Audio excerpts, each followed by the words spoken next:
Graça e paz, amados irmãos, eu sou o pastor Diego Penha e gostaria de, nessa feita, nós darmos prosseguimento às nossas aulas.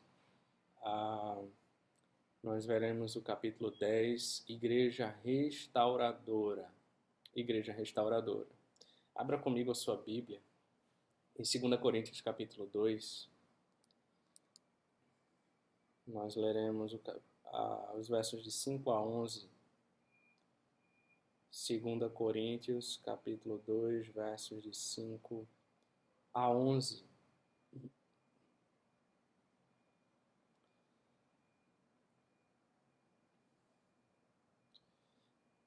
Diz assim o texto sagrado: Ora, se alguém causou tristeza, não fez apenas a mim, mas para que eu não seja demasiadamente áspero, digo que em parte a todos vós. Basta-lhe a punição pela maioria, de modo que deveis, pelo contrário, perdoar-lhe e confortá-lo, para que não seja o mesmo consumido por excessiva tristeza, pelo que vos rogo que confirmeis para com ele o vosso amor.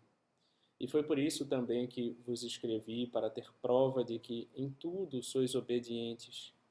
A quem perdoais alguma coisa, também eu perdoo, porque de fato o que tenho perdoado, se alguma coisa tenho perdoado, por causa de vós o fiz na presença de Cristo, para que Satanás não alcance vantagem sobre nós, pois não lhe ignoramos os desígnios. Vamos orar, meus irmãos. Senhor Deus amado Santíssimo, obrigado pela Tua palavra, Senhor. Obrigado por ser um Deus presente, um Deus que nos guarda, um Deus que nos guia. Obrigado por que o Senhor amou a Sua igreja, o Senhor amou o Seu povo, o Senhor entregou o Seu próprio Filho para morrer na cruz por nós, Senhor. Por mais que às vezes andemos, Pai, por caminhos tortuosos e falhemos em nossa caminhada, o Senhor é o Deus que nos restaura. O Senhor Deus é que nos põe de pé de novo. O Senhor é um Deus que é compassivo, misericordioso, longânimo, assaz benigno. O Senhor é o Deus que providencia tudo aquilo que é necessário, Pai, para completarmos a nossa carreira até o fim, Deus, com perseverança, com fé. Ajuda-nos, ó Deus, nossas dificuldades e fraquezas. Ajuda a Tua igreja, abençoa-nos, ó Pai, e nos ilumina o caminho. Ajuda-nos, ó Deus, a entender a Tua palavra, compreendê-la e vivê-la. É o que rogamos em nome de Jesus. Amém. Amém, meus irmãos. Então, igreja restauradora, severidade na disciplina e afeto na restauração.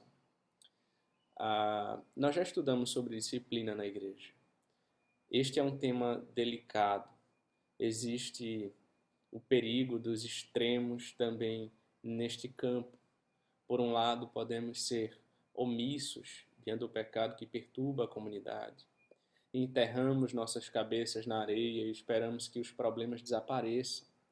Mas também podemos tentar substituir essa graça barata por uma postura legalista e inflexível, destituída de graça, que castiga pessoas ao ponto de desanimá-las, bloqueando o caminho da restauração.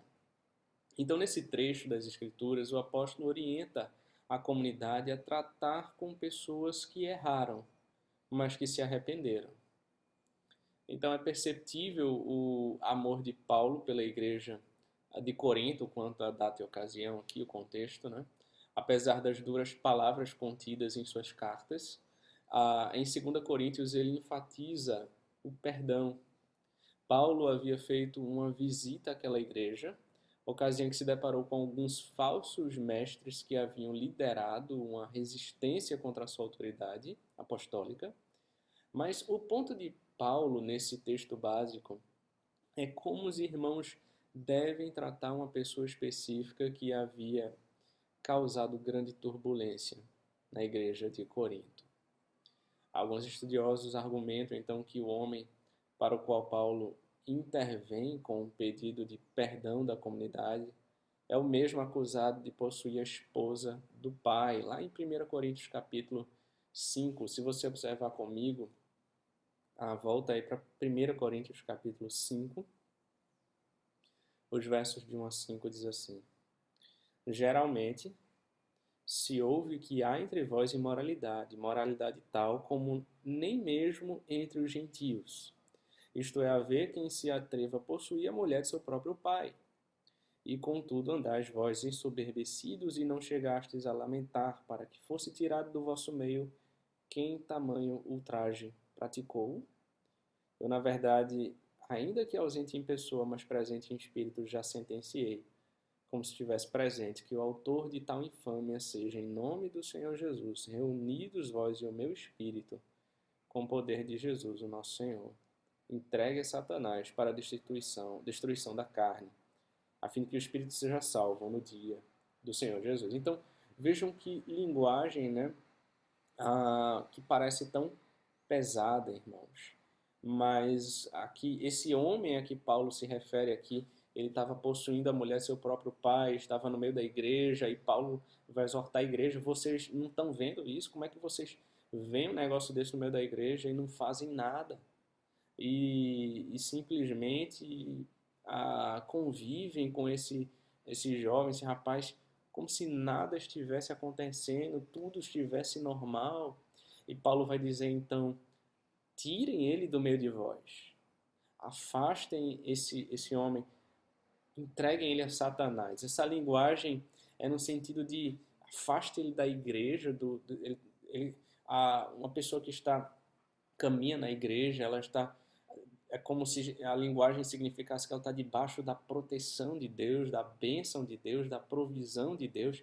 E quando Paulo diz, tire ele da igreja, entregue ao mundo, entregue a Satanás, ele vai, ele vai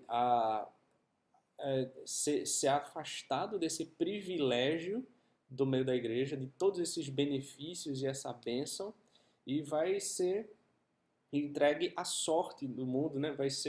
Vai estar vulnerável aos ataques de Satanás e longe dessa bênção da igreja. O intuito de Paulo é para que ele se arrependa, para que entregue ao mundo, ele olhe para trás e perceba a bênção que ele perdeu. E perceba o buraco que ele caiu. E que ele precisa se arrepender e se voltar para o Senhor e a comunhão com seus irmãos. É mais ou menos isso que Paulo quer dizer quando ele fala entregue ele a Satanás. Porque Paulo visa lá no fim o arrependimento, a restauração daquele irmão. Por isso que em 2 Coríntios, o texto que nós lemos, ele vai dizer, nós lemos, né? 2 Coríntios 2, se você voltar comigo agora, no capítulo 5, os versos 5 a 11, 2 Coríntios 2, perdão, de 5 a 11, ele vai dizer agora, ora, se alguém causou tristeza, não fez apenas a mim, mas para que não seja demasiadamente áspero. Veja, ele exortou, ele afastou aquele irmão, mas agora ele vai dizer, basta-lhe a punição pela maioria, de modo que deveis, pelo contrário, perdoar-lhe e confortá-lo, para que não seja o mesmo consumido por excessiva tristeza. Então Paulo afastou aquele irmão e deixou ele aos cuidados do mundo, ele sofrer no mundo, e agora ele diz, agora precisamos restaurar. Precisamos perdoar esse irmão e trazer ele de volta para o nosso meio. Ele aprendeu a lição.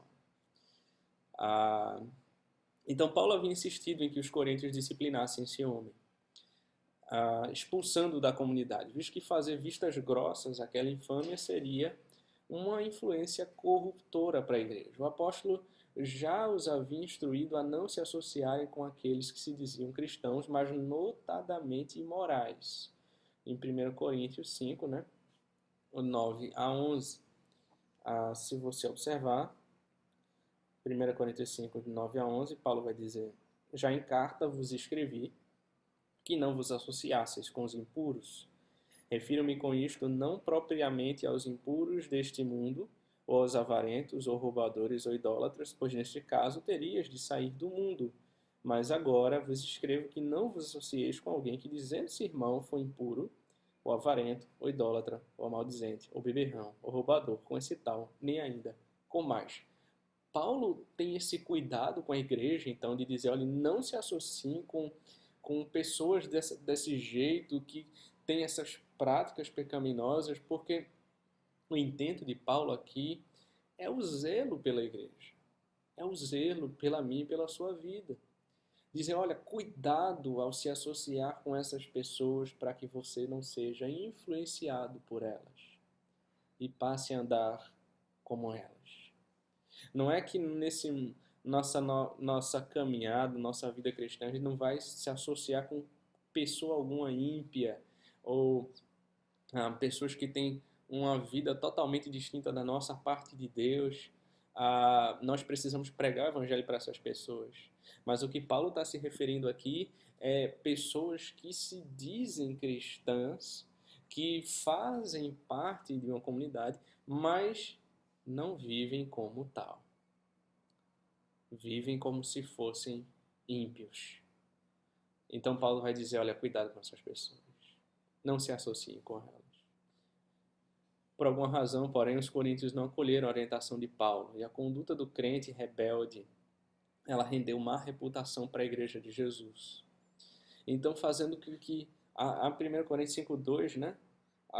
Veja, ele diz, contudo andais vós ensoberbecidos e não chegastes a lamentar para que fosse tirado do vosso meio quem tamanho traje praticou. Então, se Paulo adverte a igreja, olha, vocês não estão convivendo com essa pessoa, não tiraram do vosso meio. Então, Paulo vê claramente que eles não receberam, não obedeceram às suas ordens.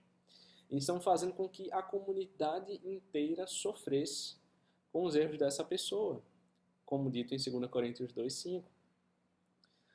Por isso Paulo disse à igreja para expulsar o imoral do meio dela. Outros teólogos defendem que o culpado era um desconhecido que liderou uma revolta contra Paulo. Independentemente de quem tenha sido, se Paulo realmente se refere ao caso mencionado em 1 Coríntios 5 ou não, essa recomendação indica que a igreja realizou uma reunião e disciplinou o homem, e ele se arrependeu de seus pecados, e agora o apóstolo pede para a comunidade cristã abraçá-lo e restaurá-lo. A igreja madura disciplina o pecador e celebra a restauração do arrependido. Vamos orar, meus irmãos. Senhor Deus amado e santíssimo, obrigado, Senhor, por esse estudo, essa introdução a esta aula. Nós te rogamos, ó Deus, que o Senhor nos ajude a ter maturidade, ter compreensão, entendimento, Pai, discernimento, Senhor. Não nos associarmos com aqueles que procedem de maneira pecaminosa e afirmam conhecer ao Senhor e vivem uma vida hipócrita, Senhor. Nos ajude, na verdade, a restaurar essas pessoas, ó Pai, a confrontar o seu pecado e ajudá-las a crescer em graça, sabedoria, a abandonar os pecados e se arrepender, Pai. Esse é o desejo, Pai, que o Senhor tem para a sua igreja, para o seu povo. Ter uma igreja pura, sem mácula, uma igreja santa, uma igreja que glorifica o Teu nome, que testemunha do caráter de Cristo, Pai. Ajuda-nos, ó Pai, como Tua igreja, a ser uma igreja verdadeira. Que nós te rogamos em nome de Jesus Cristo. Amém. Que Deus abençoe, meus queridos irmãos.